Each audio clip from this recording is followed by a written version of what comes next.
One good thing that climate change is doing for us is reopening a discussion about environmental justice. We will get hit again. Hurricanes have been a part of the natural system. New Yorkers aren't easily humbled. We were this time, however, and there are things that we can certainly do. Hello, I'm Andrew Falzone. Welcome to a very special edition of Study with the Best. Almost a month ago, Hurricane Sandy brought the tri-state area to its knees. What was once unthinkable became a sudden and very harsh reality. As houses washed away, people were stranded in the financial capital of the world, found itself underwater.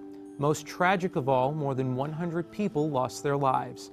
Our community, the CUNY community, battled back as best we could. And now we're looking forward in the best way we know how, by hearing from some of CUNY's outstanding leaders in the fields of environmental studies, geology, urban architecture, and urban planning. When Hurricane Sandy hit, CUNY scientists were horrified but not surprised. In fact, they had been warning about this kind of cataclysmic storm for years. CUNY TV's Science and You reporter Grant Greenberg and Queens College professor Nicholas Koch spelled out the possibilities almost 2 years ago. Before we talk with our panel of experts, let's take a look back at that story. Professor Nicholas Koch teaches earth and environmental science at Queens College. He's also a world-renowned expert on hurricanes and says New York City is bound to be hit hard. The frequency is low, but the consequences are extreme. There are several reasons why a hurricane could wreak havoc on the city. One is simple geography. This right angle makes the New York area one of the most dangerous places in America for a hurricane to come in based on the generation of flood surge. For a Category 3 hurricane, we get a Category 5 level surge. Professor Koch shows us artifacts from Hog Island that were washed away when the hurricane of 1893 destroyed the vacation spot that once sat off Far Rockaway.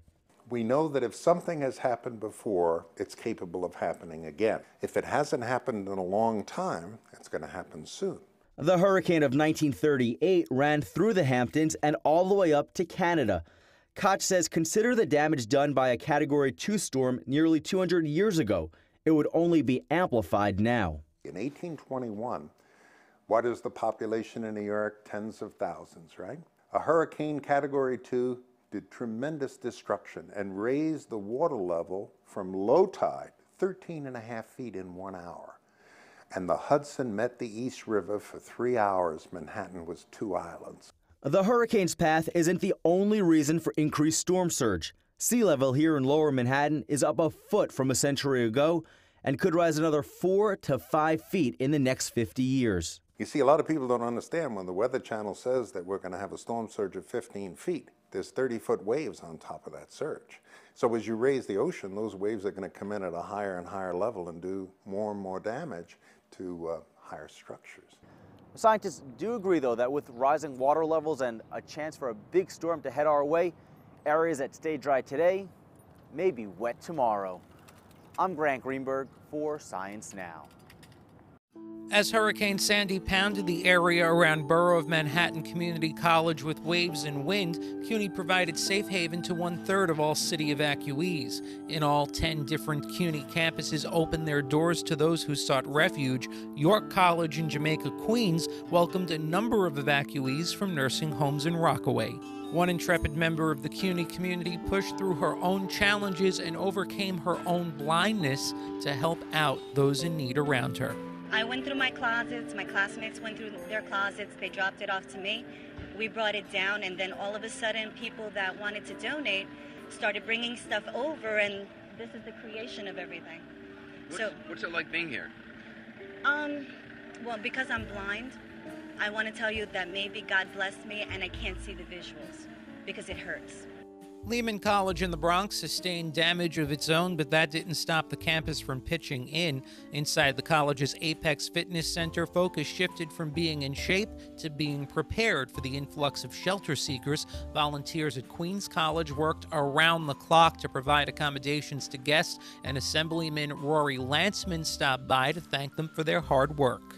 In response to the storm and CUNY's relief efforts, Chancellor Matthew Goldstein said, The university's efforts in this emergency demonstrates yet another reason why it's so important to have a great public urban university responsive to crises in our city and state. At a press conference in the days after the storm, Mayor Bloomberg also recognized CUNY's efforts. And I did want to particularly thank the City University of New York, which has been a great partner to us in this effort. The volunteers and city employees manning these shelters have done a phenomenal job, and they deserve all our thanks.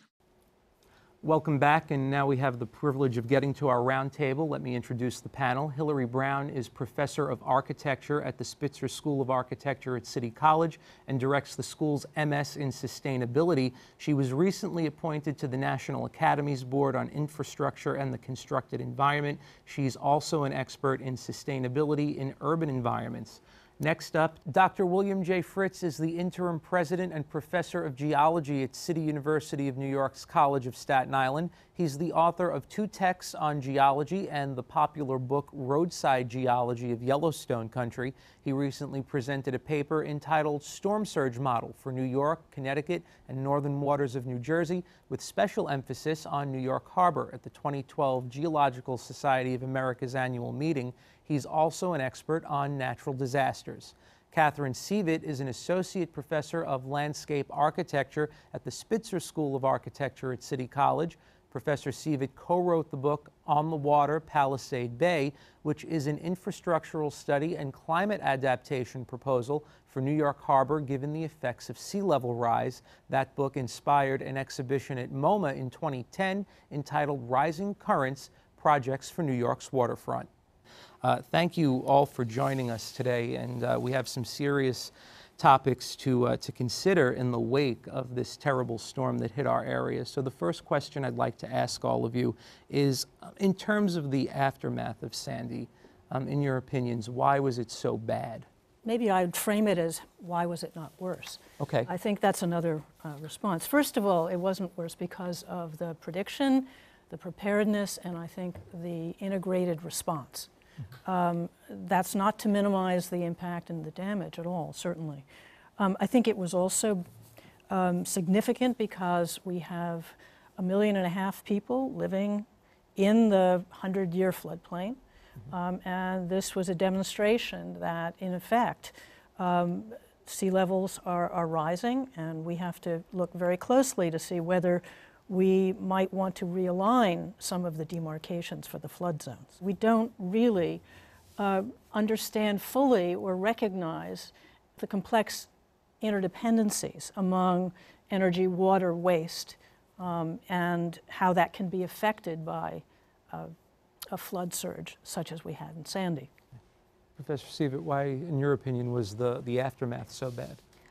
Well, I think it was to be expected. I also agreed that the predictive models that were produced by NOAA were actually very effective and very accurate, and this was a very unusual storm path to be turning left as it did to the west and meeting another storm. This is very late in the hurricane season as well. When you get to the letter S, you're pretty far along. Remember all the I's, J's, and K's that we know well, like Katrina and Ike. So we're late in the season. I think it's very unexpected to have a storm with that intensity at that time and combined with another storm, and of course followed by the nor'easter the following week, caused even more devastation, particularly with people who hadn't had their power returned yet. So what we realize is the effects of this storm is seeing that, in fact, water will flow where the low points are. Dr. Fritz, let me ask you, because I'm sure before the storm approached, you were looking at weather models, and based on what you saw on those maps before the storm, did the reality of the storm match up? Was it better? Was it worse? Well, very close. I think the storm actually was a little bit worse than what we had been modeling. But I think to understand, really to respond to the question that you posed at the beginning, to understand the aftermath, we have to understand what causes hurricanes and why the New York coastline, particularly New York Harbor, is so vulnerable. The short answer is we've hardscaped our sponges. Because marshes and bays and estuaries are nature's way of protecting the coastline. And so in a storm surge out at open sea, I like to think of a hurricane as a large vacuum cleaner. Okay. And if you were to hold a vacuum cleaner over your bathtub, the surface of the water starts to get sucked up into the vacuum cleaner. The eye of the hurricane is nature's vacuum cleaner, and the surface of the sea is bulging. largest hurricanes, that bulge may be up to 20 feet high. As the hurricane approaches land, there's also wind in the northern hemisphere, a counterclockwise rotation, and so we can pile extra water on top of that bulge.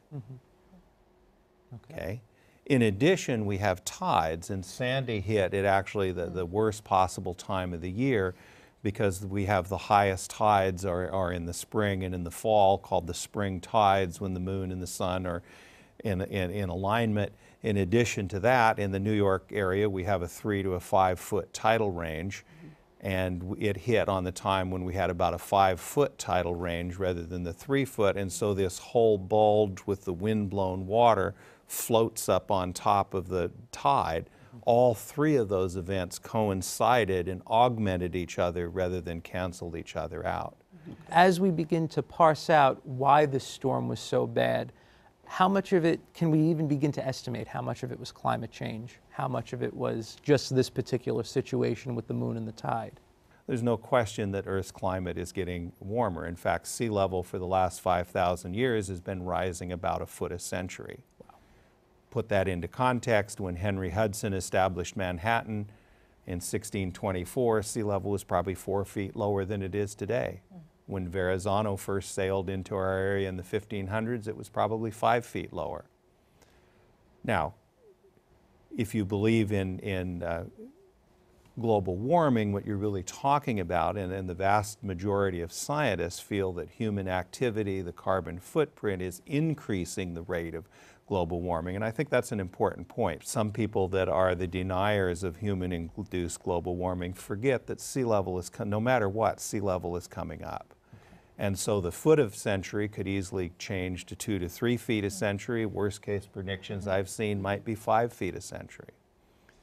As the Earth warms, the frequency and severity of hurricanes will increase, because that's nature's way of balancing the heat, the hot, and the cold. So in an area of a global warming, the frequency and severity. So there have been always hurricanes along the coast, but looking forward, I'm projecting sea level is coming up. The frequency that we're going to get hit is going to increase, and the severity of those hurricanes will probably increase. Okay. As our conversation advances, we'll turn our attention to how we can fix some of what went wrong. And I guess the first question would be, in the short term, whether it's for people who are rebuilding homes, for governments who are planning, whether they're looking at the Rockaways or Staten Island, what are some of the things that you can do to prevent this from being so bad again? Well, New Yorkers aren't easily humbled. We were this time, however, and there are things that we can certainly do. They're short-term, short fix. Keep updating the flood zone so that maybe a 1 in 100 year goes to a 1 in 500 year, meaning that the line comes up. We can start to upgrade building foundations to handle the hydrodynamic and the hydrostatic uplift. We can look at flood proofing the buildings, and that can involve both wet flood proofing, which is allowing water to come in and building with materials that can withstand the water, as opposed to dry flood proofing, which really seals off the water. And that's in that sealed off zone is where you want to locate, whether you're a house or an apartment or a commercial institution. You want your equipment, your power sources, your telecommunications, your heating, cooling equipment to be out of harm's way, so to flood-proof those. I would also suggest we should kick in with some additional power sources, both from solar PV on the roofs, and we might even consider, in many cases, using standby generators such as fuel cells, which not only can they supply power during times of grid interruption, they can actually, during normal times, they can provide zero carbon energy. Wow. And they can also provide hot water. And they can, during the storms, they can run elevators, or they could recharge a vehicle, or take care of emergency lighting. So what we want to look for are those things that will do work in both conditions. Okay, and in terms of maybe some long-term fixes, maybe something that are larger capital projects that may require millions or billions of dollars, lots of planning, what might we be able to do? These are both short and long, too. I think that we have to remember about ecology is actually very important, and the hardening of the coast is actually something we looked at in our book as not a good thing. And there have been proposals by Malcolm Bowman at Stony Brook to look at storm surge barriers as an approach to stopping the floodwaters from entering the upper harbor. Now they're looking also at protecting the lower harbor. It doesn't change the volume of water or the uplift or all of the other dynamic forces at play. But what we were trying to look at in our book was how can you look at systems which are actually soft infrastructures, which don't require a design height to actually create a hard-line defense against a surge, but rather, which often fails catastrophically. If you think back to Katrina, we learned some lessons there about hard infrastructure. But I think making a healthier ecology actually works to make a more resilient place.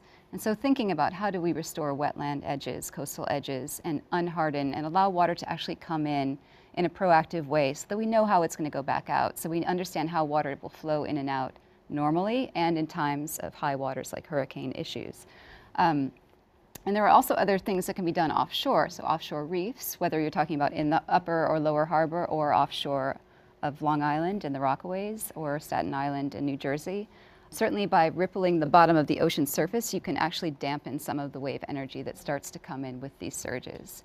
So, you know, a lot of what the strategies we looked at of soft infrastructures, such as reefs and wetlands and archipelagos of islands that would break up wave energy. All of those things also have an added benefit of making a better ecology and a better place. And we're not the only biota here also, so there are other things living in our city which actually need to be supported as well. And all of those things actually make things healthier and more resilient in and of themselves. It's sort of a low-tech approach, like, you know, water coming from your roof through gravity is a great way to get water during a storm. Yes, so what amazed sort of me when I was researching for the show is that some of the proposed solutions are very ecological, very economical. It doesn't take $1 million. And we can start tomorrow. Yeah, yeah. One of the fascinating things I read is that an oyster can filter 50 gallons of water a day. And we used to have so many oysters in the upper and lower harbor, which all were killed by pollution. So that's the relationship between human-produced waste and, you know, oysters that actually kind of filter waste on their own. But we basically killed off one of the most health-inducing things in our harbor through our own pollution. Yeah. As we look ahead, what are some of those practical things, the simple things that, you know, again, as I was reading through the New York Times, I felt like I was almost reading a sci-fi futuristic article, but these are things that are really happening now. What are some of those examples that maybe you folks have come across? Well, I see a five-prong approach, really, and I think everything we've talked about probably fits into one of those pieces.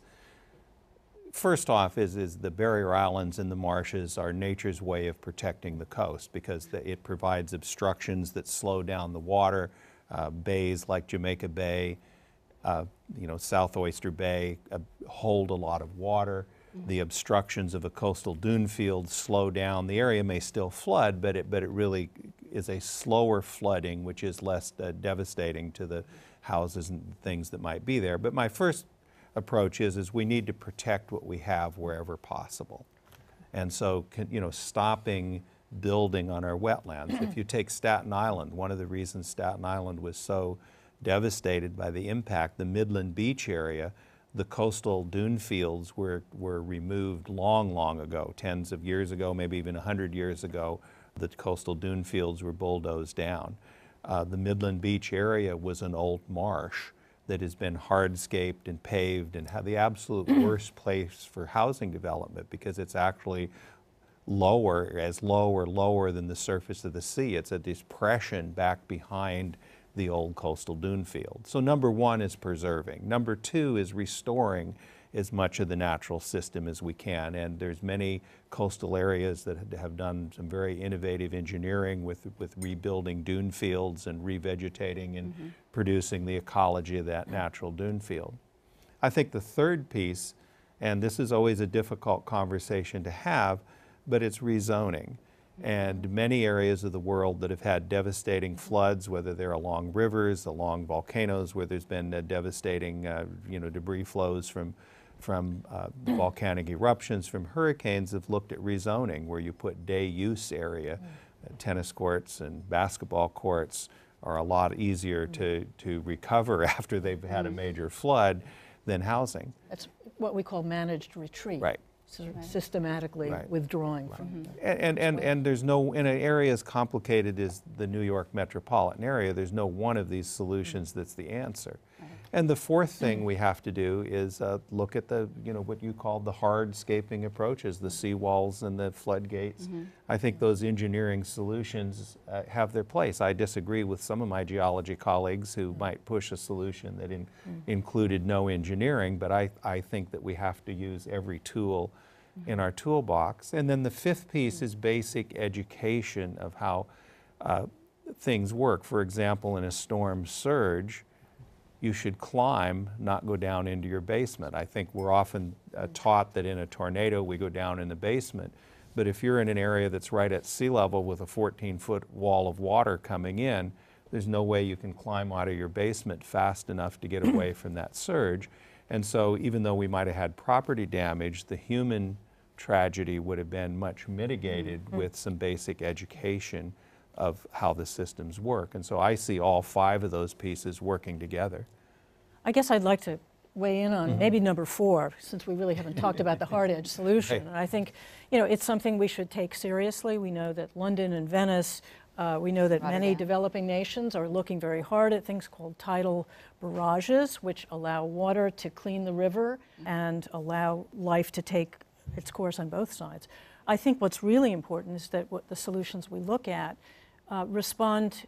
These are complex problems, and they can't be single solutions. Right. And some of the best responses I've seen in Holland, in Korea, in India, are looking at tidal barrages that also are tidal producers of power, so that we can both mitigate and adapt at the same time. It's that sweet spot. We can produce tidal power, we can run bridges across the top, we can run tunnels underneath.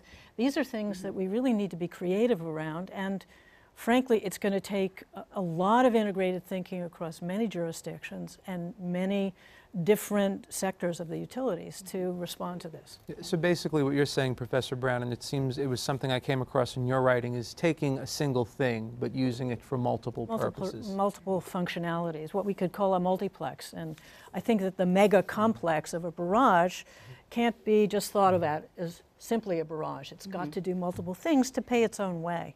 Okay. What are, in terms of tangible examples, what are some of these megaplexes? How can we use them for multiple uses in multiple circumstances? Well, one of them I can think about is in Gujarat in the Kalpasar. It's a mega project not yet built, but it's looking to incorporate several things. It's incorporating, it's impounding fresh water so that they can use water for agriculture. It incorporates fisheries, and it has a tidal power production, in addition to having a 6-lane highway and rail service across the bridge. They've looked at similar things in the Severn River between England and Wales.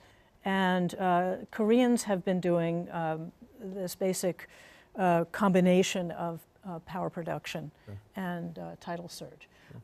There's some very clever ones when you mention artificial reefs. There have been experiments on reefs that, in addition to rebuilding the beach and preventing more erosion, they can actually create wonderful waves for surfers. So there are, what we can think about are these multiplex solutions that can... My only concern with the engineering, and again, I think we have to consider the engineering solutions, but the reason it's such a complex problem is often engineering solutions have side effects that are difficult to predict. And I'm going to use just one tiny little example that I think is easy to understand. For years, we've tried to protect our beaches with groins, and a groin is really a pile of rock that perpendicular to the beach that extends out to sea. And a groin will always protect part of the beach at the expense of the other part. So if you look at any groin, you've protected part of the beach at the expense of another part. And often engineering solutions will protect what they're designed to protect at the expense of something else. And so I just want to be sure that as these conversations go forward, we say, what is the cost of the engineering solution, and how does that compare to some of the other rezoning and other? I think this is a really important point, because I think that one good thing that climate change is doing for us is reopening a discussion about environmental justice. And I think that that's really critical at this time when we're making decisions like this. If one says we need a storm surge barrier to protect Lower Manhattan because that's our financial center, and you take the most straightforward ways to block the Verrazano Narrows, the Kilvancollo, and the Sound coming down from the East River, everyone outboard gets worse surge. Like, it's the same amount of water, it bounces back and floods even more the people who don't have that same wealth and power. So I think that and in addition, I think that all of the solutions are always, so the detriment of something. It might be beach erosion, it might be a community. So I think that there's a real kind of range of whose justice is it, and what does the environment have to do with that? And I think that that's so critical when we look at this big picture. We're not in the 1950s anymore. We're in a very different time and place. And we're smart enough to know, who needs help and who doesn't. We're at that point. I hate to cut you off, Dr. Fritz, but we are at that point where we have to wrap up. I want to thank all three of you for coming down today and sharing your expertise, not only with me, but with our viewers. Thank you for staying with us for this special edition of Study with the Best, Hurricane Sandy moving forward. As our city continues to rebuild from this national disaster, we'll continue to bring you up-to-speed information on CUNY's involvement in the process and how CUNY might be of help to you. For all of us at Study with the Best and CUNY TV, I'm Andrew Falzone. Thanks so much for watching.